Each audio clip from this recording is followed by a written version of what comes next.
Saiu o relatório de novembro do Bocaina Infra, o BOD-B11. Então, vamos mergulhar nos principais números e nas estratégias que o gestor destacou para a gente entender o que está acontecendo com o fundo.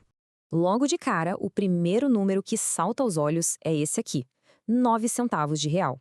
Esse foi o rendimento por cota distribuído em novembro e o melhor, um valor totalmente isento de imposto de renda. Tá, mas e aí? 9 centavos, é bom? Bom, se a gente pegar esse valor e anualizar, com base no preço que a cota fechou o mês, estamos falando de um retorno de 15,7%. É um número bem expressivo, né?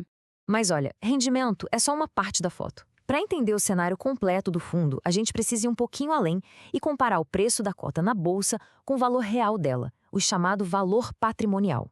E aqui que a coisa começa a ficar bem interessante. Olha só, a cota estava sendo negociada lá na bolsa por 7,38. Só que o valor justo, o valor dos ativos dentro do fundo, era de 8,72 por cota.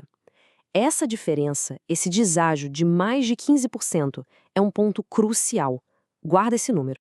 Ok, mas por que existe esse deságio todo?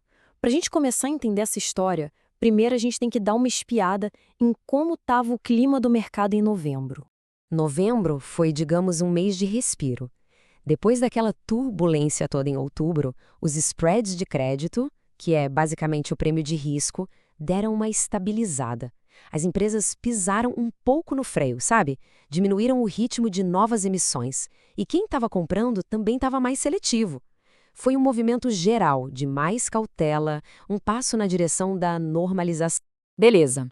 Com o mercado um pouco mais calmo, como o fundo se posiciona?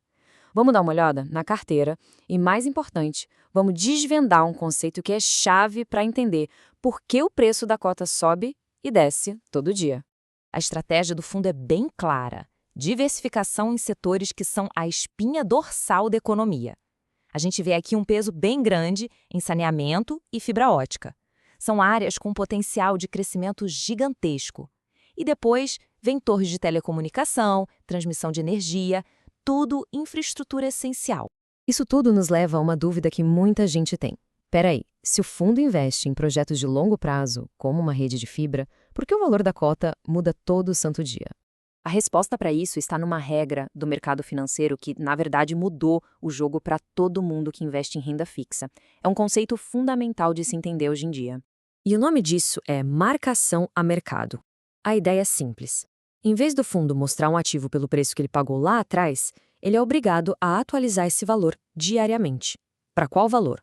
Para o preço que ele conseguiria vender aquele ativo hoje, no mercado. Por isso, o valor muda. Antigamente, o método era a marcação na curva, que não mostrava a realidade das oscilações do mercado. Desde janeiro de 2023, a marcação a mercado virou o padrão. Então, o valor que se vê da cota hoje é um retrato muito mais fiel e transparente do valor real dos ativos do fundo naquele momento. Certo. Sabendo que os preços dos ativos mudam, como o gestor do fundo usa isso como uma estratégia? Para entender na prática, vamos pegar um caso real da carteira, o investimento na empresa Alaris.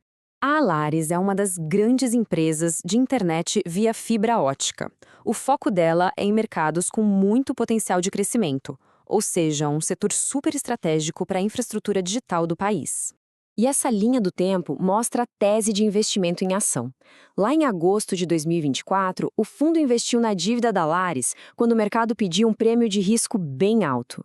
Com a melhora da empresa, o mercado começou a reconhecer o seu valor e o preço da dívida subiu. E aí, em outubro de 2025, veio a confirmação. Uma agência de risco elevou a nota de crédito da Alaris, validando a aposta inicial. E para a gente fechar, vamos falar de uma novidade, uma jogada estratégica super importante que foi aprovada agora em novembro e que mexe diretamente com o valor para quem é cotista. O fundo recebeu autorização para recomprar as próprias cotas no mercado. Como funciona? Primeiro, ele usa o caixa para comprar as cotas com aquele deságio que a gente viu. Segundo, essas cotas são canceladas. E o resultado? O valor total do fundo agora é dividido por um número menor de cotas, o que aumenta o valor de cada cota que sobra. É exatamente o que o gestor diz aqui. Ao comprar as cotas com desconto e cancelar, o mesmo patrimônio passa a ser dividido por menos cotas. O resultado matemático é que o valor patrimonial por cota de quem continuou no fundo sobe. É uma forma de gerar valor diretamente para o investidor de longo prazo. Isso tudo nos deixa com uma reflexão final, né? De um lado, um gestor buscando ativos de valor, do outro, um programa de recompra que pode destravar valor.